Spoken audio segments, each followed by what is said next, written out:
Assalamualaikum warahmatullahi wabarakatuh.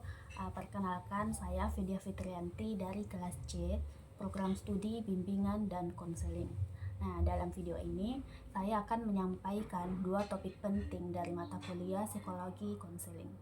Nah, yaitu yang pertama tentang hubungan terapeutik dalam psikologi konseling, dan yang kedua tentang kondisi psikologis yang menunjang proses konseling. Kenapa dua topik ini digabungkan? Karena pada dasarnya hubungan terapeutik tidak bisa terbentuk secara optimal jika kondisi psikologis baik dari konselor maupun konseli tidak dalam keadaan yang mendukung. Nah, kita mulai dari topik yang pertama, yaitu hubungan terapeutik. Topik ini bisa dibilang adalah inti dari proses konseling. Kenapa? Karena sebaik apapun teknik atau teori yang kita kuasai, kalau hubungan antara konselor dan konseli tidak terbangun dengan baik, maka proses konseling bisa jadi tidak akan berjalan efektif. Menurut Gelso dan Carter, hubungan terapeutik terdiri dari 3 bagian utama. Yang pertama, ada working alliance atau aliansi kerja. Hal ini mencakup kesepakatan antara konselor dan konseli tentang tujuan konseling, tugas-tugas yang perlu dilakukan, dan tentu saja adanya ikatan kerjasama. Yang kedua, ada real relationship, yaitu hubungan nyata yang tulus. Hal ini muncul saat konselor dan konseli benar-benar jujur dan terbuka satu sama lain, saling menghargai, dan tidak ada kepura-puraan. Yang ketiga, ada unsur transference dan counter transference. Hal ini cukup menarik karena di sini konseli bisa memproyeksikan pengalaman masa lalunya kepada konselor. Misalnya, ia bisa melihat konselor seperti sosok ayah, ibu, guru, atau siapapun dari masa lalunya. Sementara konselor pun bisa memiliki reaksi emosional tertentu terhadap konselinya. Dan itu semua harus dikelola secara profesional agar tidak mengganggu proses berjalannya konseling. Adapun Lambert menambahkan bahwa hubungan ini tidak statis. Hubungan terapeutik akan terus berkembang selama proses konseling berlangsung dan sifatnya sangat dinamis. Selanjutnya, karakteristik hubungan terapeutik. Kalau bicara tentang karakteristik, Corey menyebutkan beberapa hal penting. Yang pertama tentu empati, yaitu kemampuan untuk memahami perasaan dan pengalaman konseli dari sudut pandangnya sendiri.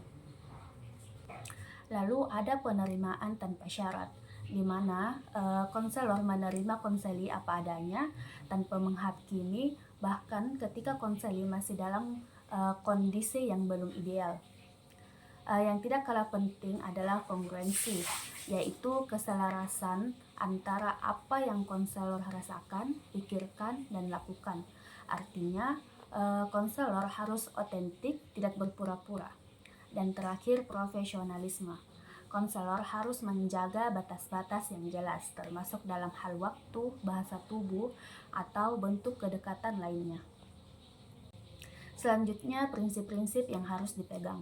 Nah, untuk menjaga kualitas hubungan ini, ada beberapa prinsip yang penting banget untuk dipegang, seperti menjaga kerahasiaan semua informasi konseli. Selanjutnya, menetapkan batas profesional yang jelas supaya tidak terjadi pelanggaran etika. Selanjutnya, adanya kesepakatan bersama mengenai pertemuan, tujuan, dan peran masing-masing. Dan yang terpenting, ada komitmen dari kedua belah pihak untuk benar-benar terlibat dan berproses. Selanjutnya, apa saja yang mempengaruhi hubungan tersebut? Faktor-faktornya bisa datang dari berbagai sisi. Nah, dari sisi konselor, kemampuan komunikasi, pengetahuan teori, kepribadian yang terbuka dan hangat, semuanya sangat berperan. Apalagi jika konselor juga peka terhadap perbedaan budaya dan latar belakang konseli. Sedangkan dari sisi konseli, motivasi dan kesiapan untuk berubah serta kepercayaan pada konselor menjadi faktor penentu. Adapun faktor lingkungan juga penting. Ruangan konseling yang nyaman, adanya privasi, bahkan kemudahan akses ke layanan konseling. Semua bisa mempengaruhi seberapa nyaman dan terbuka konseli dalam menjalin hubungan. Selanjutnya, bagaimana jika hubungan terapeutik gagal terbangun? Nah, ada banyak dampak negatif yang bisa terjadi. Bagi proses konseling sendiri, tentu saja ini akan membuat sesi-sesi konseling jadi tidak efektif, tidak ada kedalaman diskusi, tujuan tidak tercapai, dan bisa muncul miskomunikasi. Bagi konselor, ini bisa membuat stres, merasa gagal, bahkan mengalami burnout. Dan bagi konsel itu sendiri, ini bisa membuat mereka tidak percaya lagi pada proses, jadi tertutup, atau bahkan memilih berhenti dan tidak melanjutkan konselingnya. Nah, selanjutnya kita lanjut ke bagian kedua, yaitu kondisi psikologis yang menunjang konseling. Secara umum, kondisi psikologis yang dimaksud adalah keadaan mental atau emosional seseorang yang sangat mempengaruhi jalannya proses konseling. Menurut Carl Rogers, konseli akan lebih mudah terbuka dan berkembang jika merasa aman secara psikologis. Nah, rasa aman ini muncul jika konselor bisa menciptakan suasana yang hangat, terbuka, dan tidak menghakimi. Selanjutnya, syarat-syarat konseling bisa efektif. Ada dua hal utama yang perlu kita perhatikan, yaitu kepribadian konselor dan keterampilannya. Yang pertama, kepribadian konselor. Brammer menyebutkan bahwa konselor sebaiknya memiliki kestabilan emosi, berperilaku baik, mampu menjaga rahasia, serta bisa memberi semangat dan dukungan yang tulus pada konseli. Seorang konselor juga perlu berpikir ilmiah seperti peneliti sistematis, logis, dan kritis. Tapi di saat yang sama juga menjadi fasilitator yang membimbing pertumbuhan konseli. Yang kedua, keterampilan konseling. Dalam proses konseling, keterampilan konseling sangat penting dimiliki oleh seorang konselor. Tanpa keterampilan tersebut, konselor tidak akan bisa membangun hubungan yang baik, memahami konseli dengan benar, atau membantu konseli mencapai tujuan konseling. Berikut adalah keterampilan dasar yang harus dimiliki dan semuanya saling melengkapi satu sama lain. Nah, yang pertama, attending, yaitu hal yang menjadi paling dasar dalam konseling. Di sini, konselor menunjukkan kehadirannya secara penuh, bukan cuma duduk di depan konseli, tapi benar-benar memperlihatkan bahwa kita hadir untuk mendengarkan lewat bahasa tubuh, kontak mata, dan sikap yang penuh perhatian. Konseli akan merasa dihargai dan didengarkan. Yang kedua, opening adalah tahap awal untuk membangun suasana yang nyaman. Biasanya dimulai dengan perkenalan, sedikit penjelasan soal tujuan dan proses konseling, lalu membuat konseli merasa aman untuk mulai terbuka.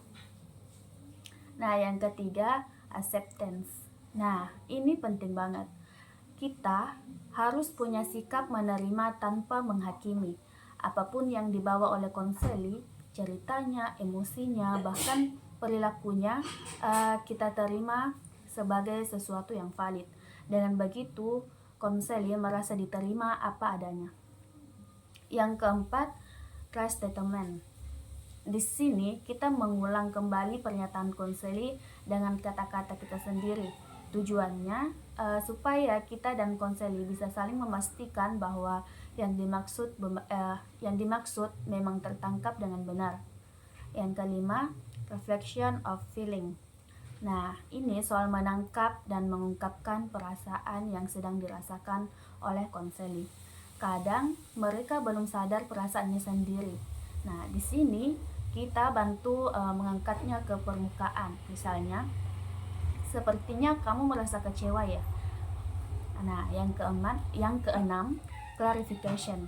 Kalau ada bagian cerita yang kurang jelas atau membingungkan, kita bisa bertanya atau minta penjelasan lebih lanjut. Hal ini penting untuk menghindari salah paham dan memperdalam pemahaman kita. Nah, yang ketujuh, paraphrasing. Mirip dengan restatement, tapi lebih fokus ke inti makna dari yang disampaikan konseling. Jadi kita ambil esensinya dan ucapkan ulang supaya konseling merasa dimengerti. Kedelapan, structuring. Di sini kita bantu arahkan proses konseling agar tetap teratur. Kita bisa jelaskan batasan waktu, aturan konseling, atau mengatur jalannya sesi supaya tidak melebar kemana-mana. 9. Leading. Kadang kita perlu memandu konseli untuk mengeksplorasi hal-hal tertentu, tapi bukan berarti kita mengarahkan sesuka hati.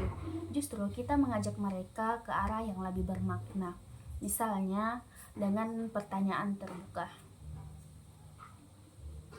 Nah, yang ke-10, silence. Diam bisa jadi alat konseling yang kuat. Bukan diam karena bingung, tapi diam yang memberi ruang bagi konseli untuk berpikir, merasa, atau merenung.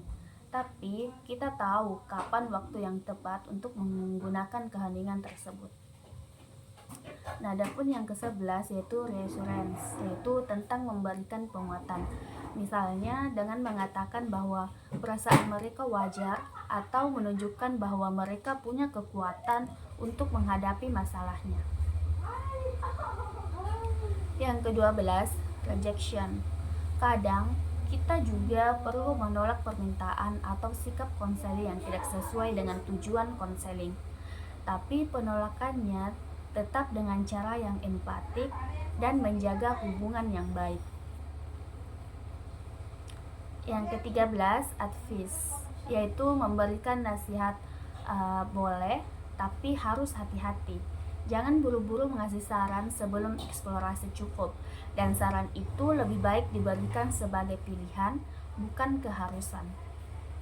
Ya, selanjutnya summary, yaitu merangkum pembicaraan itu penting, terutama di akhir sesi atau setelah membahas poin penting. Hal ini membantu konseling melihat progres dan inti dari proses yang sudah mereka jalani. Selanjutnya 15, confrontation, yaitu bukan berarti marah-marah, tapi membantu konseling melihat kontradiksi dalam pikiran, ucapan, atau perilakunya. Caranya tetap halus dan bertujuan untuk kesadaran, bukan menjatuhkan. Yang ke-16, interpretation. Kita bantu konseling melihat makna lebih dalam dari pengalamannya, misalnya pola yang berulang dalam hidupnya atau hal-hal yang mungkin dia tidak sadari tapi sangat mempengaruhi dirinya. Dan yang terakhir, termination, yaitu penutupan proses konseling. Bukan cuma mengakhiri begitu saja, tapi kita bahas proses yang sudah dilalui, apa saja kemajuannya, dan bagaimana langkah selanjutnya setelah konseling berakhir. Selanjutnya, kondisi psikologis konselor itu sendiri. Nah, ini yang kadang dilupakan. Konselor juga manusia. Konselor juga perlu berada dalam kondisi psikologis yang sehat agar bisa membantu orang lain. Adapun Nur Syamsi menyebutkan bahwa konselor yang ideal adalah mereka yang punya empati, memahami dirinya sendiri, stabil secara emosi, punya kecerdasan emosional, dan tentu saja mampu berkomunikasi dengan baik. Kalau kondisi psikologis konselor sedang tidak sehat, misalnya sedang stres, burnout, atau tidak fokus, maka keterampilan dan ilmunya tidak akan bisa digunakan secara maksimal. Nah, jadi dari penjelasan tadi bisa kita simpulkan bahwa hubungan terapeutik dan kondisi psikologis konselor adalah dua pilar penting dalam proses konseling. Hubungan terapeutik yang kuat akan menciptakan kepercayaan dan keterbukaan. Sementara kondisi psikologis yang sehat akan menjadi fondasi bagi konselor untuk bisa benar-benar hadir dan efektif dalam setiap sesinya. Sebagai calon konselor, penting banget buat kita semua untuk terus belajar, memperkuat empati, menjaga keseimbangan emosi, dan tentu saja mengasah keterampilan dasar konseling secara terus-menerus. Semoga penjelasan ini bisa bermanfaat dan menambah pemahaman kita bersama tentang pentingnya kualitas hubungan dan kesiapan psikologis dalam konseling. Baik, terima kasih sudah menyimak sampai akhir dan saya akhiri dengan ucapan wallahul muwafiq ila aqwamit thoriq. Wassalamualaikum warahmatullahi wabarakatuh.